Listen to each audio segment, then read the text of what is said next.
Good Tuesday afternoon to you. It's 4 o'clock. Time for Sports4CLE. Plenty of Browns to talk about. Mandatory minicamp underway out in Berea. Browns out practicing, kind of wrapping up what is the off-season. And Deshaun Watson looking pretty good. Finds Amari Cooper on that one. Now some touchdowns in 7-on-7 red zones. There's David Bell. This one, David Njoku, both those over the middle. One of the new targets this time, Elijah Moore, getting his feet in back of the end zone. That one on target, on time. Here's a good look at Donovan Peoples-Jones. Got his feet in the back of the end zone. Also, Zadarius Smith, Myles Garrett working on the sleds together.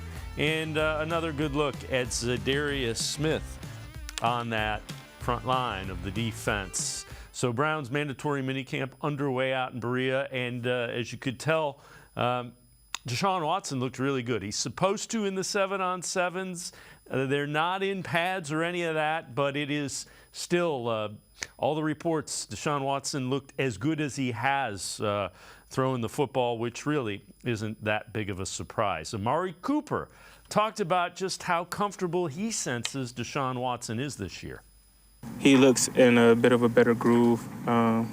Just, having that long layoff, of course, you're going to lose some rhythm, some form of rhythm, but he looks like he's really getting that back.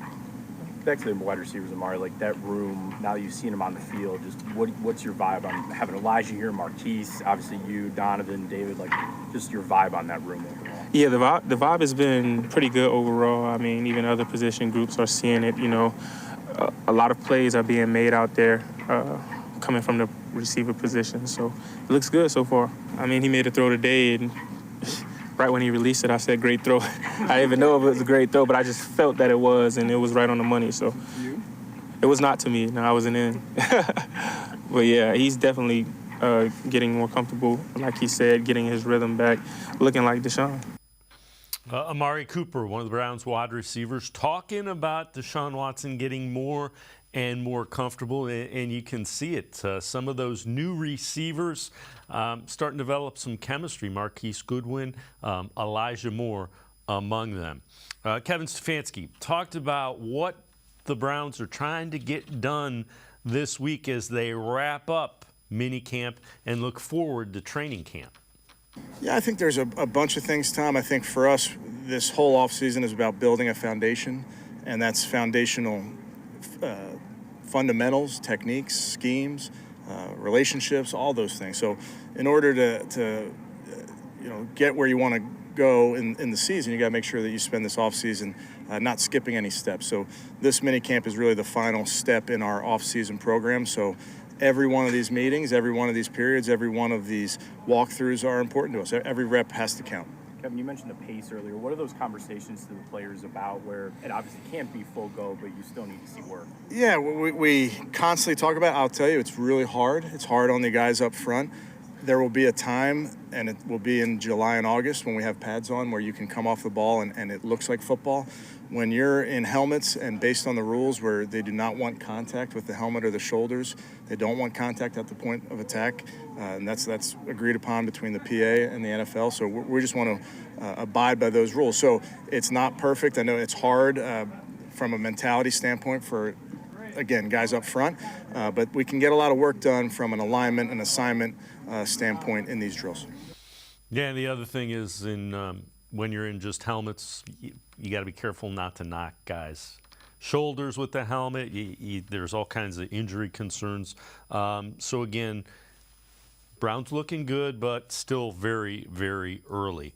Myles Garrett and Nick Chubb and the rest of the veterans that weren't there for voluntary OTAs were there. This is a mandatory thing. Myles Garrett talked about his impressions of Jim Schwartz's defense. I think it just helps simplify things, and I don't think that's a knock on Joe. I think you really have to be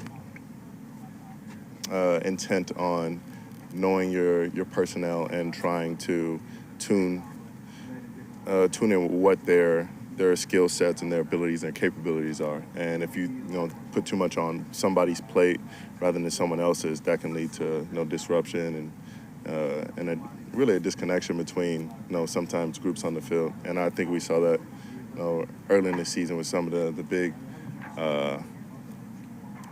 misreads that we had in the back end. And I think he's really helped really break it down for some of the guys in the back end. I think he's done the same up front, allowing us to really play free, studying the playbook while I was gone. It's pretty deep, but it's all still pretty simple. There you go. The simpler a defense is, the faster defenders can play. So Myles Garrett saying it's simple, but it's deep. So let's see what that defense looks like on the field. Okay, before we go to break, 2023 NFL All Breakout Team. This is from Bucky Brooks, NFL.com. One of the safeties on that team, Grant Delpit, 6'3", 208 pounds, comfortable in the deep middle and near the box. Delpit is the kind of versatile new age safety NFL teams are looking for. Let's add to that, he is a guy that you can exploit matchups based on who you are playing, which is the strength of a Jim Schwartz defense. There's two guys I'm really curious to see how Jim Schwartz uses, there's a number of them, but two in particular, Grant Delpit, Jeremiah Owusu-Koramoah, because those are guys that you can move around and exploit mismatches, which is what Jim Schwartz has made his bones as a defensive coordinator in the NFL doing. He was with the Titans. He was with the Eagles, where he won a Super Bowl. It is matchup-based, more game plan specific. He will find a matchup that he thinks he can exploit. If he gets that matchup and can exploit it, he'll keep doing it all game until the opponent figures out a way to stop it. We're going to step aside, take a quick time out. Other side of the break, we'll hear from more from Amari Cooper, Sports4CLE. He'll be right back. Stay with us. Come back to go forward. Back to learning new things. Back to pursuing your dreams. Tri-C has flexible learning options to fit your life. And every year, more than 1,000 local companies provide Tri-C students with real-world learning. The right education can boost your lifetime earning power by hundreds of thousands of dollars. Start now with a college education you can afford. Tri-C, where futures begin. The Ohio Lottery Partners in Education program recognizes role model students and teachers from across Ohio. Nominations can now be done completely online. To nominate a deserving teacher or student, go to ohiolottery.com. In the About section, find Partners in Education. There you will find links to the nomination forms. Students, kindergarten through 12th grade, can be academic all-stars. Teachers can be honored as a Teacher of the Month. The Ohio Lottery Partners in Education, where stars shine. I am powerful beyond my wildest imagination. I will define my future. I will keep challenging myself to improve. Because I am a future leader of this great nation. I will be responsible for raising a beautiful family. And educating not only my generation, but many more to come. I will make a difference in my community. And I will stand up for what I believe in. I will not settle for simply chasing my dreams. I will achieve them. Because I was given a chance. An opportunity. A home. At Family, Career, and Community Leaders of America. The ultimate leadership experience. FCCLA has been one of the greatest experiences of my life. It's made me who I am today. Join us. We'll build a new future together.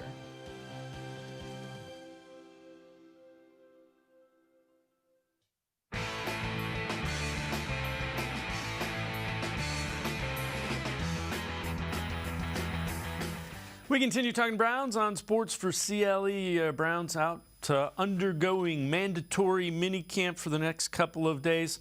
Amari Cooper talked about what adding free agent wide receiver DeAndre Hopkins would mean and how he thinks their games would mesh. DeAndre has been a very great player in this league. Obviously, they have a lot of chemistry. If I was him, I would want the same thing. But if that took catches away from you, how would you feel about it? You said what? If adding DeAndre Hopkins would diminish your catch total, what would you feel about that? You had a great receiver like that. That's probably going to happen because it's only one ball. Everybody got to get their touches. So, as long as it's helping us win, I wouldn't have a problem with it. It's more than one way to skin a cat. I think our skill sets are a little different, but we both get the job done. With DeAndre, he's pretty unstoppable with the way he uses his hands and his body to position himself well to make the catch. So it'll be pretty good. And with that, let's welcome in Casey Kinnamon from Dog Pound Daily. Casey, he might be the closest to a number one receiver that isn't a diva, being Amari Cooper. He is just not what you would expect most of the elite wide receivers to be. And in particular, I loved his answer about DeAndre Hopkins. Yeah, Amari's a team-first guy. He's going to say the right stuff. He's not going to create any waves. And he's right about DeAndre. He highlighted what DeAndre does well and what he could bring to the team.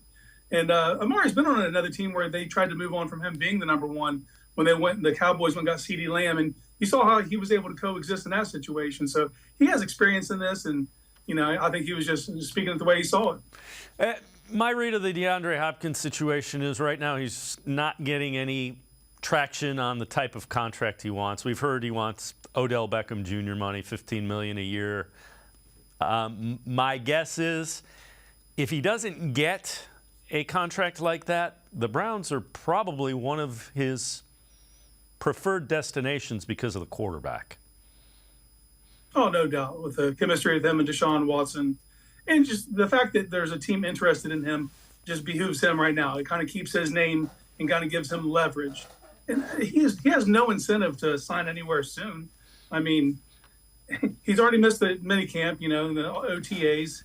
If he's going to sign somewhere, it's going to be, during training camp or in the middle of the process or after someone gets hurt, So this isn't going to end anytime soon. And he just needs to keep his name in the media to kind of keep his leverage at this point. Yeah, what are your just your gut feeling about the Browns' chances? I think there's still a chance.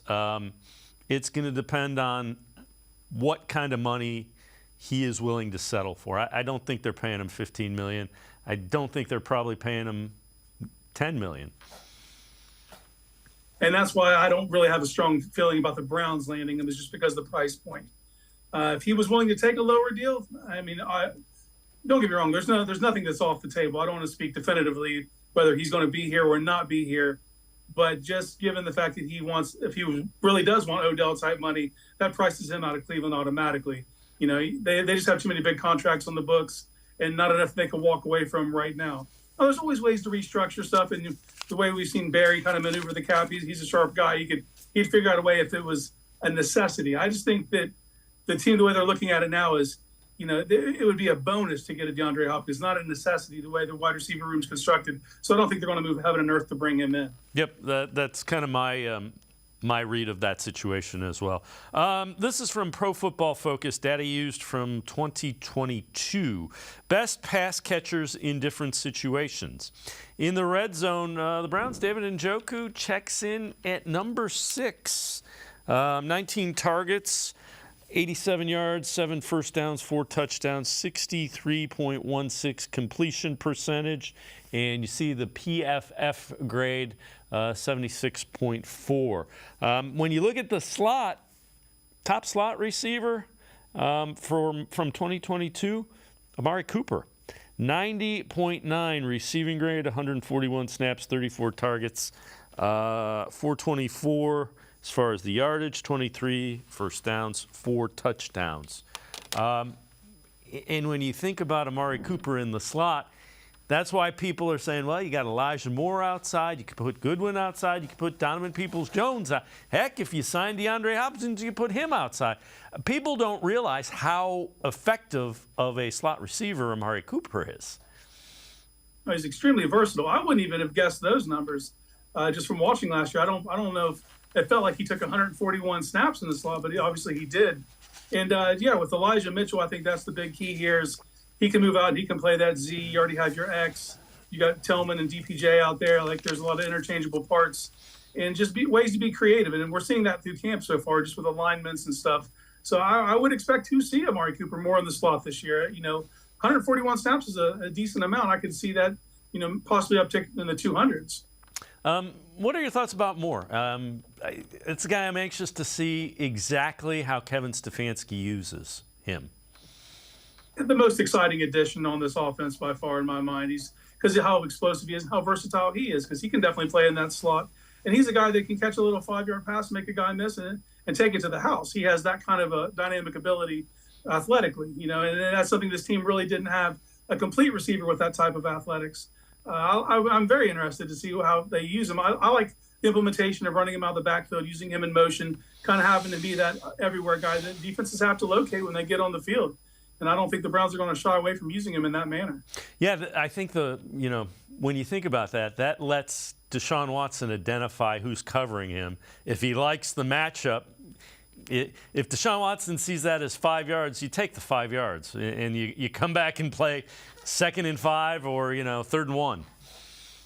Yeah, Watson's not going to turn down free money, and if he's able to identify a weak matchup for Elijah Mitchell, expect him to get that ball quickly and kind of let him work his magic. What might start off looking like it might be a 2nd and 5 could turn into a house call when you have a guy like Mitchell. He definitely has a lot more wiggle to him. Something we haven't seen in that short area quickness from our wide receivers. DPJ is more of a long speed guy. Cooper can win deep, but it's more with his moves, his double moves, stuff like that. Mitchell actually has that speed that can do that, and then they add a good one, So this team is just so much more. The quickness on the outside now is going to be so much more apparent, and you're seeing that already through camp. Yeah, and when you think of Elijah Moore, you kind of go back to what went wrong with the Jets. The other thing about Moore, he hadn't played with a quarterback of Deshaun Watson's caliber. Anytime he played with a quarterback that wasn't Wilson, he was amazing, And if you just watch the tape, he's running wide open, even the times he's not getting the ball. So I don't look at it so much of as an Elijah Mitchell problem. I just think the way the quarterback was distributing the ball was not favoring him, and he was, and don't get me wrong, because Garrett Wilson's an amazing player, and I see why the Jets, went that direction.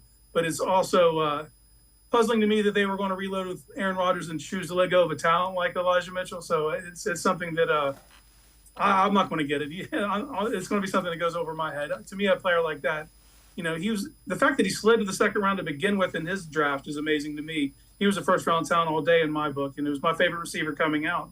The fact that the Browns were able to basically get Cedric Tillman and Elijah just for the number 42 overall pick, to me, that's still some witchcraft by Barry. All right, this is from CBS Sports. Under the radar AFC players who could be stars in 2023, and this one surprised me. They go with Jerome Ford. During his final collegiate season at Cincinnati, Ford rushed for 1,319 yards, 19 touchdowns, adding 220 yards receiving and another score. Talent is there for Ford to make an impact in Cleveland's offense, and now he's in line for an opportunity to showcase it. I loved him coming out and saw plenty of him in Cincinnati. The Browns do seem to have a philosophy that you don't want to overuse a running back, even if it's Nick Chubb. So Ford may get some opportunities. Yeah, that projection is solely based on opportunity because they haven't really seen him work this way in the pros yet. The one unknown factor is how are the Browns going to use their splits now that they don't have Kareem Hunt? That might have been the reason they were taking Nick off the field as much as they were, because they felt they had a solid number one going in and Hunt. So we'll see. It'll be telling to see how many reps they get early in the season. How much faith they actually have in Ford to be that second battering ram, and how many carries he could possibly take away from Chubb. If he sees 3 or 4 series a game, that could be enough to get some serious damage in this offense. All right, before we go to break, Keyshawn Johnson, former wide receiver, talked about his expectations for the Browns in 2023. This is from ESPN's KJM. If he is just a little off, then they're probably going to be bad. But I'm projecting, and they're one of whatever 6 or 7 teams that that doesn't mean they're the most overhyped. They're just on the list, and I don't remember exactly where they were on the list at. But when you look at it, though, Dan, Jim Schwartzy coming over and being the DC is a huge boost, right? Because we know his track record as a DC. Not only that, if they get DeAndre Hopkins, because they obviously are trying to through Deshaun, if that happens, it takes them to another level. everybody all of a sudden says, oh my God, you assume he's going to come back and be okay. Last year, I don't know how you can assume it. Well, because he was always good. Yeah. He missed a year. You typically, and not because of health issues, he missed a year because of his off-the-field deals that he was dealing with. So he's still playing with that hovering over him. So I'm thinking, okay, this year for him, mentally he's back in it. So I think that when you look at it, a lot of people are probably thinking the same way, and their schedule, that they're going to be a much better team in fighting for that division. And it's kind of interesting. So their schedule is favorable. We'll say that because they have the fourth-place schedule. The Hopkins thing, it's kind of interesting. There's a wide divide. There's a group that thinks, yeah, he's coming here, and there's a group that thinks there's no way he's coming here. And there's nobody in between, and I'm kind of in between there. Yeah, none of us really know. You know, it could go either way, whether you feel strongly or negatively about it. I would dispute something that he said early on in that piece, that the Browns will be bad if Watson isn't good. Well, we saw the Browns be a 500 team when Watson wasn't good. I think that's kind of the floor. Now, this team cannot realize its ceiling with Watson being bad. That's obvious, you know. But if he's playing to the best of his abilities, 11, 12 wins isn't out of the question, you know. But even I think that if he's middling and he has up and down moments, this team's probably still hovering right around 500 just on the base level of talent, you know, on the roster. You know, sans a massive injury to someone like Myles Garrett or someone that really tips the scales. But, you know, I think that, you know, obviously if they want to get where they need to go, that Watson has to be the engine that drives this thing. And, I mean, the AFC North is going to be a dogfight. It's going to come down. It's going to be a slobber knocker. And there's going to be some hiccups for every team, you know, just based on the fact they got to play each other 6 times. But I would think that even if Watson's just above average, I think that this could be a wild card team. Yeah, I would agree. I would if he's a top 10 quarterback, I think they're competing for the division. If he's a top 5 quarterback, I think they're competing for the AFC Championship. If he's in that middle range, you know, they're a 9-10. If everything goes right, 11-win team. Yeah, and that's just a credit to this roster and the way it's been constructed, with everybody kind of being in their primes too. We're not looking at a lot of like old war horses out there getting ready to be put out to pasture if it doesn't go right. These are all guys that are 26, 27, 28. You know, that's kind of the older end of this team, and it's set up to do this. You know, and now don't get me wrong, if it flames out and he plays terribly, they could scrap it and it could look completely different next year. But the way it's set up, these guys are going to be here and playing together for a while, and they've been playing together for a while at this point. This is the longest succession we've had since '99 of just a base level of players that have kind of a core that's actually stayed together, and they're seeing it through the course here.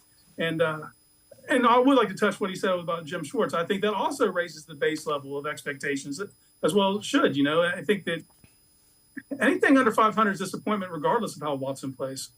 Yeah, I would agree with that. And you know, we've had, keep in mind, I would say that the last 2 years, though. I think this was a team that had talent that was above 500, and they didn't achieve what you expected them to the last 2 years since they made the playoffs. Yeah, and you add the talent they brought in this offseason, the coaching changes, and a more favorable schedule. It's hard-pressed to see them under 500, in my opinion. Casey Kinnamon and I are going to step aside, take a quick time out. On the side of the break, we'll head to the voicemail of Truth and Reason. We'll also hear more from Amari Cooper. Sports4CLE will be right back. Stay with us. The Ohio Lottery Partners in Education program recognizes role model students and teachers from across Ohio. Nominations can now be done completely online. To nominate a deserving teacher or student, go to OhioLottery.com. In the About section, find Partners in Education. There you will find links to the nomination forms. Students kindergarten through 12th grade can be academic all-stars. Teachers can be honored as a Teacher of the Month. The Ohio Lottery Partners in Education, where stars shine. The Greater Cleveland Sports Hall of Fame celebrates the star athletes and notable sports figures who were born or have made their home in Greater Cleveland. It tells the story of discipline, commitment, perseverance, sportsmanship, and excellence in achievement. It encourages and inspires those who believe in sport and its direct impact on the well-being of our community. Go to clevelandsportshall.com or follow us on Twitter at GCLE Sports HOF for more details.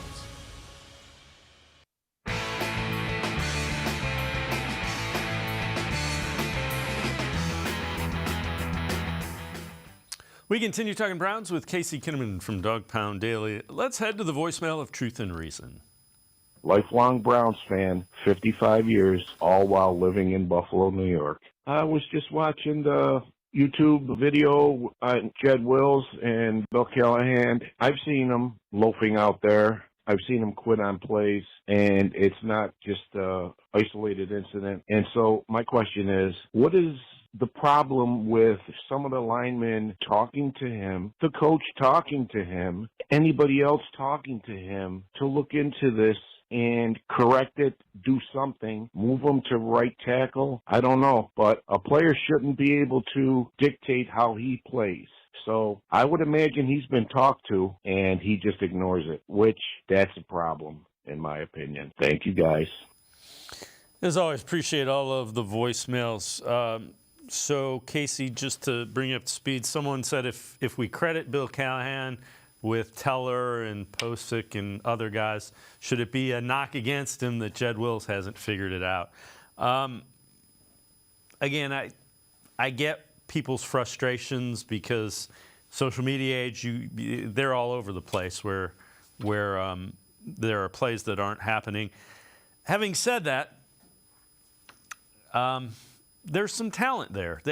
Again, as a coach, it's got to be a head scratcher because I think this guy has the ability to be a pretty good left tackle, and he hasn't got there yet. Yeah, he plays there in pockets. You'll see it, and he's gotten better in the run game. I think the sticking point is going to be with the fan base is the quitting on plays, which I wouldn't even phrase it like that. He plays to his own internal clock, and when he feels the play's over, he doesn't have that second gear to go find work elsewhere, which I think you need to have, especially when you have a quarterback like Deshaun Watson, because the play's truly never over. Until the echo of that whistle, you need to be head on a swivel, even if you don't have anybody looking to pick up someone. And there's no way he hasn't been talked to by Bill Callahan and the rest of these offensive linemen, because they all sit and watch this film together, and I'm sure that's a big sticking point. And it is true that, if we're going to credit Callahan for all the miracles he's pulled and putting backups in and getting starter-level play out of him, then it needs to be talked about why this issue isn't, easily overcame. Like, what can you do to get a player like that motivated to do that extra stuff that he's not doing? And that's the question, And the only thing that's going to solve any of this is the actual play on the field and him not demonstrating that quality anymore.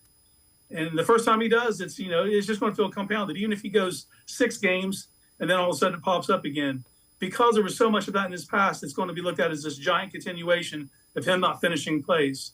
So I just hope for his sake he gets it together, because this is the biggest year of his life as far as being a professional football player. He can make himself a lot of money, or he can, find himself without work, in the next 2-3 years easily. Yeah, and you know what? You bring up a really good point.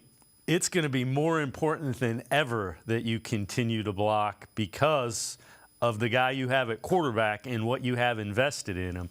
Remember, he moved from right tackle to left tackle. That's a tough thing to do, but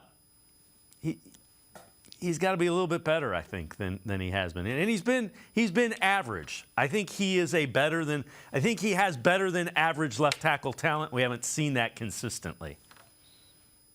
Oh, yeah, from a physical standpoint, he's exactly what you're looking for. You can see why they moved him over to left, even though he hadn't previously played that. But you also got to remember, one of the reasons they kept him at right tackle is because he had a left-handed quarterback in college, and that was the blind side. So, it was just it's a natural progression. I think most teams viewed him as a left tackle coming out. And we're on year 4 of the job, you know what I mean? Like, it's make or break. Either he can get it done at an elite level or he can't. The problem is with him is where he was drafted. Being the 10th overall pick, being just above average isn't good enough. You're not going to get the contract that a player drafted 10th overall gets, unless he's willing just to play for far less money, and I don't see that being the case.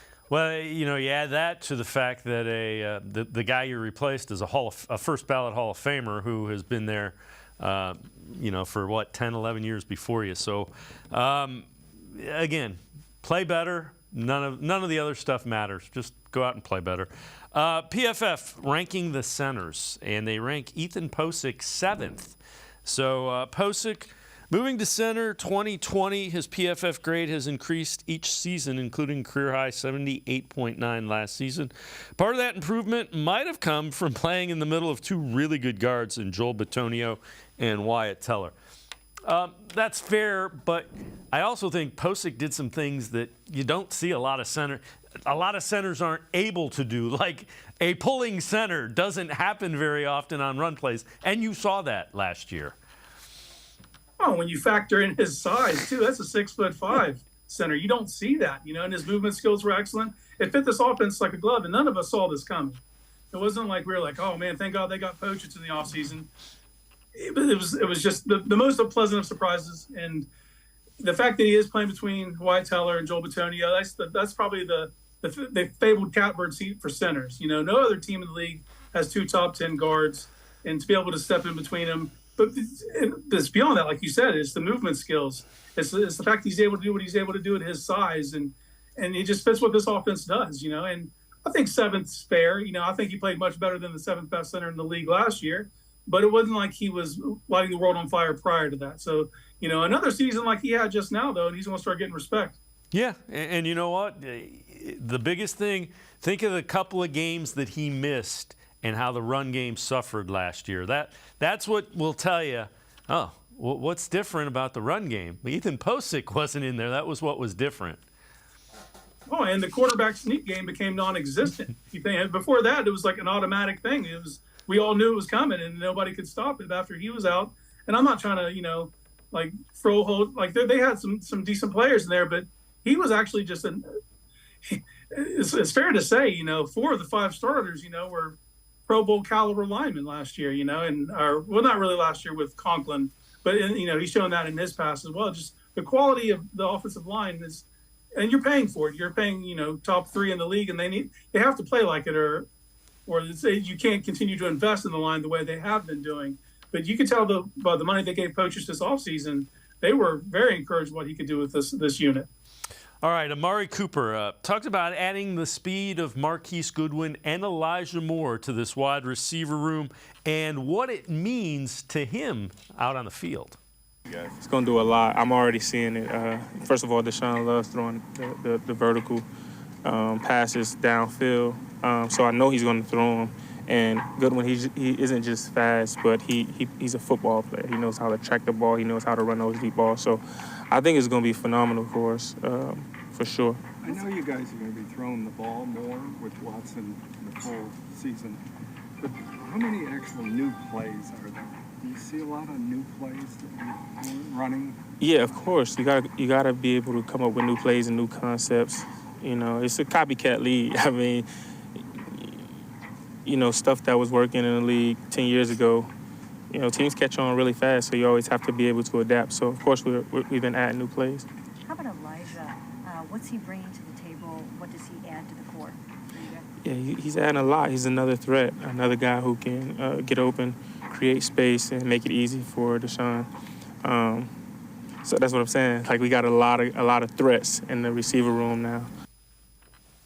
The other thing that it does that didn't really get into there is it's going to take people out of the box and open up things a little bit more for Nick Chubb and Jerome Ford. Yeah, like you could hear it in his voice. Like he's saying it is, they didn't have this last year, and the fact that he's got to be very encouraged by what he's seeing in that room and the skill sets and the way they mesh and the way they can kind of complete all facets of the offense now through the wide receiver room. And it's going to lighten up that box. It's just going to be interesting to see how defenses decide to allocate the spaces here, because at some point they're probably going to start off the season loading the box until the Browns prove that they can win through the air. But once they do that, Nick Chubb's going to be licking his chops. He hasn't seen a 7-man box since he came in this league. It's going to be a sight to behold. He's going to be feeling like he's playing flag football, the way that they're going to spread people out. Taking it back to Pop Warner. It's going to be interesting. It's going to be, like he said, things that happened in the league 10 years ago tend not to work now because defensive coordinators dissect everything you do, and you have to be able to grow and adapt and not only to the plays, but to your personnel. And the Browns added some significant personnel additions, in the skill positions this year. And it's the offense has to evolve, but at the end of the day, you still got 24 back there, and I think that it's not going to be their bread and butter the way it has been in years past. But I think it's going to break open a lot of games. Yeah, and break open and put away is probably the plan for it. Casey Kinnamon and I are going to step aside, take another timeout. Other side of the break, we'll hear what Chris Sims thinks Deshaun Watson will improve on this year from last year. Sports4CLE, I'll be right back. Stay with us. Come back to go forward. Back to learning new things. Back to pursuing your dreams. Tri-C has flexible learning options to fit your life. And every year, more than 1,000 local companies provide Tri-C students with real-world learning. The right education can boost your lifetime earning power by hundreds of thousands of dollars. Start now with a college education you can afford. Tri-C, where futures begin.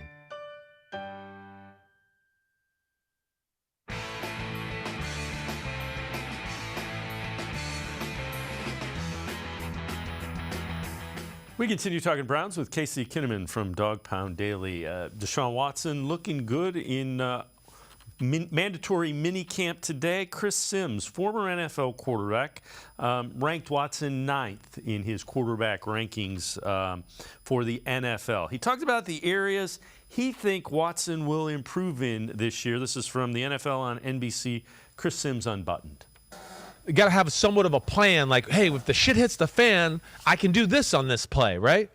Okay, like beyond what the coach coaches you, right? Where you go, hey, if my right guard gets run over, what am I going to do, right? The coach doesn't always tell you that. You know what to do against a blitz or a check or whatever else, a certain coverage and all that. Yeah. But as a quarterback, you got to have like, wait, every now and then my right guard slips or just gets run over by Aaron Donald. Now, what am I going to do? Am I just going to sit there and go, oh, gosh, Aaron Donald's running at me. Let me go down in the fetal position. I'm down. I'm tackled. Blow the whistle. Blow the whistle. No. You got to go, wait, if that happens, what am I going to do? Where am I going to go with the football? Where's my, I can get it out of my hand quick or still find a completion or do whatever else. Those are the things he was off on. Or just sticking on a receiver a hair too long, right? Wanting hey, the play was designed for this guy. I want to throw it to him because this is the play it's designed and it's going to be a big play. And it's oh, no, wait, all right, no, you should have moved on already. You're a little late now, and now the second guy's not open and you got to run and do whatever else.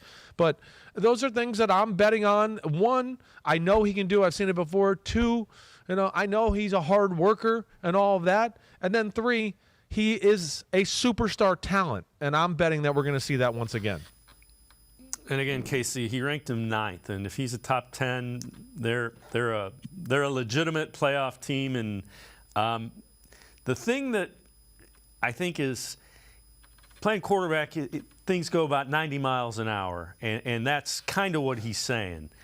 I think the Browns also went out and got him some weapons to help facilitate what he might need to do.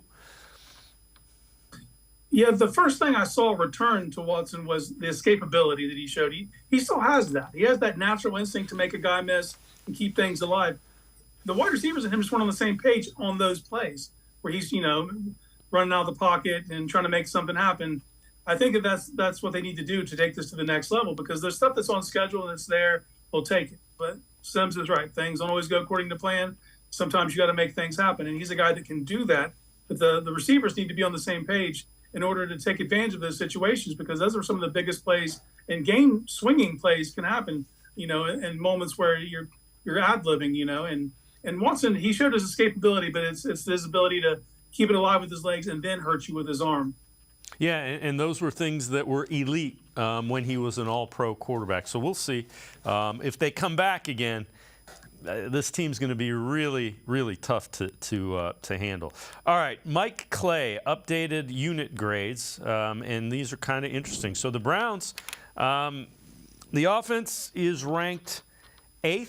The defense is ranked 8th, and overall the Browns are ranked 8th. That makes them a playoff team. So you see the rankings. The Eagles are 1, the Dolphins are 2, Bills 3, Chargers 4, Cowboys, Chiefs, Bengals just ahead of the Browns, Ravens and Jets just below the Browns. And again, that's by ranking the individual position units. I think that's probably really fair and kind of how I view this roster. And that's also why I see it hard pressed for them to finish under 500. I mean, like 8th on offense, 8th on defense, 8th overall. That's just base level, you know. That's just if Watts is able to hit his stride, like that offense number is going to go up, you know. But if they just have the 8th best defense, they're going to be a tough out week in and week out, you know. They're going to get to 20, you know. That's going to be what lacked in the past, you know. And this defense, it's I think that's the most encouraging thing is even if the offense sputters, you actually have the defense in place with Jim Schwartz calling the shots. That's going to keep you in a lot of games until you find your footing. And it's just hard for me to imagine with the level of talent they have on offense that it's not going to start to click, even if they're held down for a quarter or a half. They have enough firepower. They can put up points in a hurry. And I think you can see those rankings this time next year be much higher. All right, before we go to break, Myles Garrett talked about the new defensive system under Jim Schwartz and the thought that Schwartz will try to free him up more. That's what he said. And I think there's definitely an opportunity for that. He's going to put me in position and us in position to make plays. I don't think he's just going to be looking for 95 and make one-on-ones. No, sure, that's going to happen. And I'm sure in key points and moments in the game, we're going to try to get someone free. And if that works for me, then it works for me. But at the end of the day, we're just trying to get one-on-ones across the board. And I think that's just a nod to him because, you can't just key in on one guy. And if the offense chooses to not let me get a one-on-one that day, then we just have to make sure the other guys are freed up and able to make plays. We continue to keep on raising the ante. I think there's a lot of room for growth here on the field, especially before preseason. Everyone getting adjusted to the new playbook, but it's definitely a very new thing for me to have a really big talent like him, someone who recently been up for DPOI, and I think he's a valuable resource on and off the field, and looking forward to seeing not only him but Obo and some of the younger guys grow up before our eyes and start making those consistently big plays. He's talking about Za'Darius Smith on the back end of that, playing with a guy that, like him, Defensive Player of the Year. He couldn't stop smiling when he talked about it. Yeah, that smile on his face said everything. He knows what's in front of him. And if you follow Myles, he's prepared for this moment. And if he's able just to see 5 to 10 less double teams a game, I mean, we're talking about someone. If he doesn't lead the league in sacks, he's going to be right there. And then in this defense, they added the talent of getting Double O and Za'Darius, and you got some young guys who showed some promise come back. And this is going to be a very exciting unit, and a very dangerous unit for opposing quarterbacks. It's going to be a hair on fire, like just a fire drill back there, and I think Myles will be leading the charge. Yeah, and I think the secondary is looking forward to some opportunities to cover people man-to-man as well. Casey Kinnamon and I are going to step aside, take another timeout. Other side of the break, we'll hear more from Kevin Stefanski and Myles Garrett. Sports4CLE, we'll be right back. Stay with us. The Ohio Lottery Partners in Education program recognizes role model students and teachers from across Ohio. Nominations can now be done completely online. To nominate a deserving teacher or student, go to ohiolottery.com. In the About section, find Partners in Education. There you will find links to the nomination forms. Students kindergarten through 12th grade can be academic all-stars. Teachers can be honored as a Teacher of the Month. The Ohio Lottery Partners in Education, where stars shine.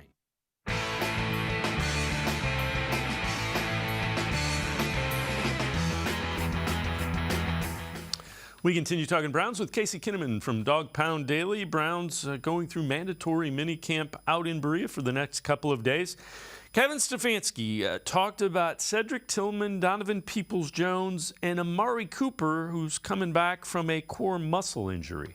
Since he got out there and started doing Indy, he honestly looked exactly like the old Amari to me, which is a guy that works really hard, comes off the ball with explosive movement, catches everything. So he's looked like himself. We just are going to be real smart about how we bring him along. As you know, Donovan's such a trustworthy target for the quarterbacks. He's always exactly where he needs to be from a route perspective, from a depth perspective, and then to have ball skills like he does and throw it to a spot where only he can get it, and he has the wherewithal to get his feet down. So, Donovan, I think we talk about him like he's a young player. He's a pro now, and that's kind of what pros do. Yeah, I think Ced's done a nice job. I think like all of our rookies, he's swimming at times. We're throwing a lot of information at them. He's very, very, very intelligent, so he's getting it. But it's a lot, and we want them to – we don't want to give them just pieces of it. We want to give them everything and just make them feel how much they have to work at this thing. And again, talking about Cedric Tillman, the rookie wide receiver. And really, when you think about it, Casey, that's one of the things they want to get across is to the rookies. What he's saying is, this is a job now. There's a lot that goes into it. You're going to be here long hours. Yeah, they have plenty of people to look up to now, that like Amari Cooper, Donovan Peoples-Jones, to learn the craft, to learn it at the NFL level. Regardless of how good you were in college, this is the man's league, and then the windows are much tighter. And being open at this level is much different than being open in college, especially coming from Tennessee's offense. If you're looking at like someone like Cedric Tillman, and it also speaks to how Barry has constructed this wide receiver room. Because in years past, if they would have drafted someone with Cedric Tillman's skill set and his size, he would have probably been a day one starter. He's going to struggle to find reps because of how deep this wide receiver room is at the top end. And the only good things can happen, just getting competition out there and having a player like that actually get to come along instead of just being thrown in the fire because you have to have him produce. Now he's going to be able to produce when he's ready, and he's going to be able to excel in spots he's good at, and that just builds confidence. And then you can get a rapport between him and Watson, and then you just have another weapon in the stable. All right, this from the Bleacher Report. One player each team should consider trading before the 2023 season. For the Browns, they say Anthony Schwartz. Though the 22-year-old rookie has 2 years remaining on his rookie contract, just isn't a clear path to playing time in Cleveland. Trading him would free up a roster spot for the Browns while clearing $1.1 million in 2023 cap space. I got to be honest, I'm not sure there's a market for him. If he wasn't a third-round pick with, world-class speed, he probably wouldn't have been on the roster last year. Yeah, I don't see a trade market. What he's put on tape isn't encouraging enough for someone to take maybe you get a conditional seventh. But if someone trades you any real assets for Anthony Schwartz, give him my number and tell him I got some beachfront property in Nebraska. You know what I mean? Let's all get rich. Yeah, I just want to see it. And again, I hope he seems like he works hard. You hope he gets it, but the production has not matched, the third-round draft pick status. All right, Myles Garrett talked about teaming up with Zadarius Smith. We've texted back and forth, talk about different things, different ideas, but it's good to see him in person. We haven't really got that opportunity other than today and yesterday. And he really has a very outgoing personality. He's really, really bubbly, really fun. And I have moments of that, but he's got it all the time. So really just trying to find where our chemistry lies. But I think we can have a lot of fun, and we could really make some things happen and on the field and really elevate this team. And you kind of saw it earlier in the show. We showed them on the blocking sled. They paired them up on the blocking sled. There's going to be that really fun, productive competition between the two of them that good teams have that make units really good when it gets rolling. That's exactly what you need between high-end players, especially at that position. You need guys that are just try to outdo each other. Try to outdo Myles Garrett. Go ahead, because he's going to come right back at you and try to do the same thing. And if those guys bring that kind of attitude to the field, quarterbacks aren't going to be happy to see them line up. That's a scary proposition. And then you got someone like Obo. It's going to be a lot of danger out there facing this Browns defense. Yeah, and you got a guy who in Jim Schwartz, he's gonna know exactly how to fan it. Think about the units that he has coached. They usually have 4 or 5 really, really good defensive lineman. Yeah, very productive. And not just in sacks. I know that's what we always talk about, but it's pressures. It's making quarterbacks uncomfortable. If you can affect the passer, you affect the game. And Jim Schwartz has done that his entire career. The other thing that I'm really curious to see is how this secondary responds, because he's had defensive lines that are elite. This might be the most talented secondary that he's had. It's a really, really talented secondary. Especially you just think about the cornerbacks and their ability to play man, and that's what he likes to do, is that cover one man look. We'll see how much of his philosophy's changed since his time in Tennessee. But if he just lets these guys do what they excel at, I just know these cornerbacks better be ready to tackle, because there's going to be quarterbacks to get rid of the ball earlier than they need to because of the fear of the pass rush. So there's going to be a lot of times where they're going to have to come up and make the tackle short of the sticks. And that has been a sticking point in the past. But as far as just man-on-man coverage, I mean, it's there's going to be turnovers just from PBUs and overthrows and tips. And we'll see if these safeties are ready. I know Thornhill can play the post, and we know Delpit can do some things. I just don't know how deep they are at that position. I'll be interested to see how he utilizes McLeod. But they definitely have the defensive backs where they can shake things up and play different kind of fronts and coverages.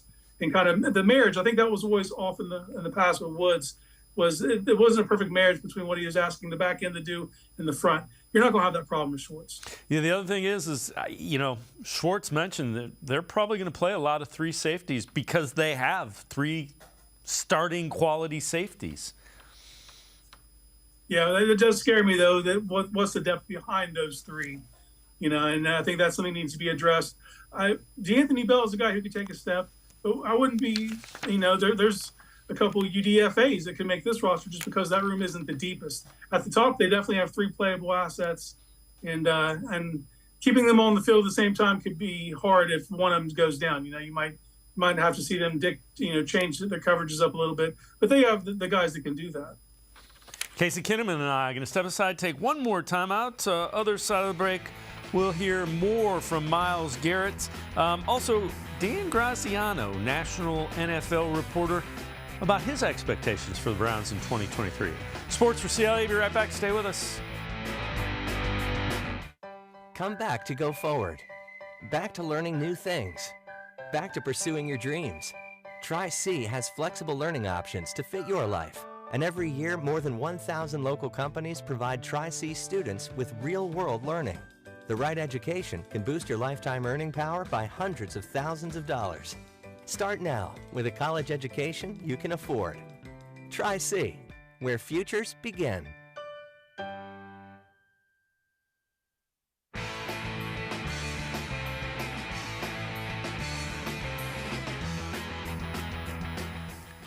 We continue talking Browns with Casey Kinnamon from Dog Pound Daily. Dan Graziano, NFL reporter, on his expectations for the Browns in 2023. This is from ESPN's KJM. If Deshaun Watson is 2020 Deshaun Watson, then it's a dangerous team.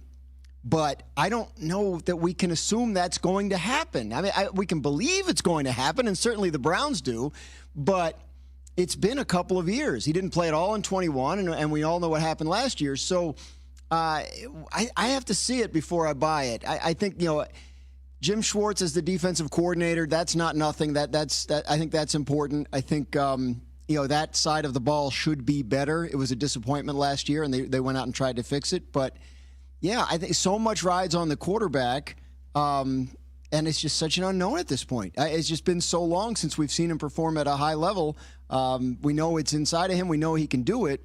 But, what if he's just a little bit off from where he was, in 1920 when he was great for Houston? And Casey, we keep talking about that. Remember, he didn't play the first 11 weeks, so that's 16 weeks because it was before it was the 17-game schedule. 11 weeks, that's 27 game weeks that he did not play. If you sit back and think about it rationally, of course he's going to be rusty. And I minimized that last year, but if you take a step back, and nobody could lay off almost 2 years and come back and look like, hey, this is what I do. Yeah, in hindsight, 700 days between regular season games, to expect him to come out and be all world. But that being said, they were still a 500 team. He didn't play good. They were still 500 in those 6 games.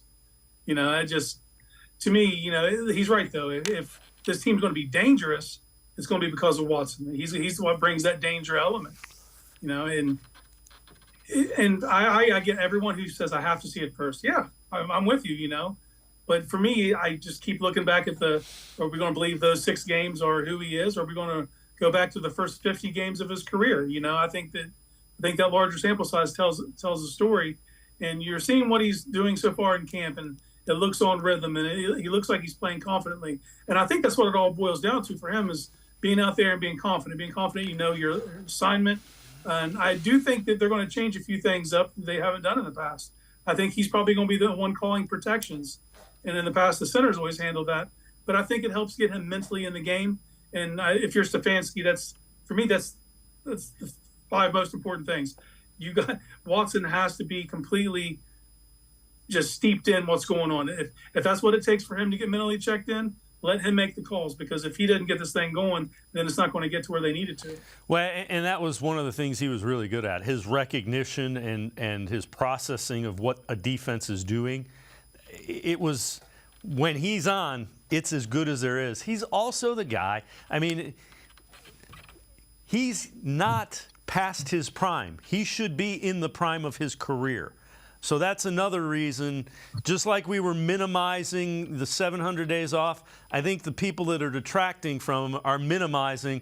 This is a guy that's coming into the prime of his career. It's not a guy that's 32, that's 33. He is entering the prime of his career. That's why you expect him to get back to what he was. Yeah, they're treating him like he's shop worn. From a physical standpoint, he's just coming into his own. Those 700 days off, that didn't hurt his physical, it hurt his mental. And while you're talking earlier, he's a very cerebral quarterback. You could hear in his post-game press conferences when he was in Houston, his recognition of certain defenses and coverages and how to pivot. And he was a guy that could just figure things out. Even if you came out in the first quarter and gave him issues, he'd find a way to figure out by halftime or early in the second half. And he's good enough to make a difference in that short amount of time. And it's repetition. It's repetition. Mm-hmm. And just like what happened at camp last year, he knew he started off camp, then the suspension comes down, you're not going to have him. Stefanski kind of had to pivot to Brissett and get him ready, get this offense ready. And it really wasn't able to get back on the rails when Watson came back in, because they have some things you can share, but at the end of the day, Watson has to be in control. You don't have to guide Watson. He has to be in control. And that's what he's getting worked out now. He's going to get all those reps this preseason. Not in the games, obviously. We probably won't see him more than 4 or 5 series if I had to guess. But everything in practice and all these training camps and just getting his rhythm down with these receivers and getting his confidence back. And if a player like him is playing with confidence, that's a scary proposition for defenses. The other thing is Kevin Stefanski has to give him the freedom to do that at the line of scrimmage. And I think he will. I think Kevin Stefanski hasn't played with a quarterback that has been this elite. And I think Stefanski is smart enough to know, all right, we're riding with him. We got to give him the freedom to be good. Yeah, it's going to have to change the way he calls plays. It's going to have to change the freedom that he gives him at the line to make checks and kind of just play with the feel of the game, the flow of the game. Because you have a player out there that can change it by himself, and that's something Stefanski has never had. He's had decent quarterbacks, guys who could get it done in a system, but this is someone who supersedes a system. It's got to flow through him. All right, before I let you go, take a look at this tweet. It's from Warren Sharp. And what it is, it's the lead entering the fourth quarters across all games. So the Bills, first, they were plus 150 entering the fourth quarter. Eagles, plus 140. 49ers, plus 128. Chiefs, plus 126. You see the common thread there. The Browns were down at 19 at minus 21. And Casey, the thing that we know about that is at the first quarter, they were top 5. So between the second and third quarters, they lost a bunch of that's where they lost their games.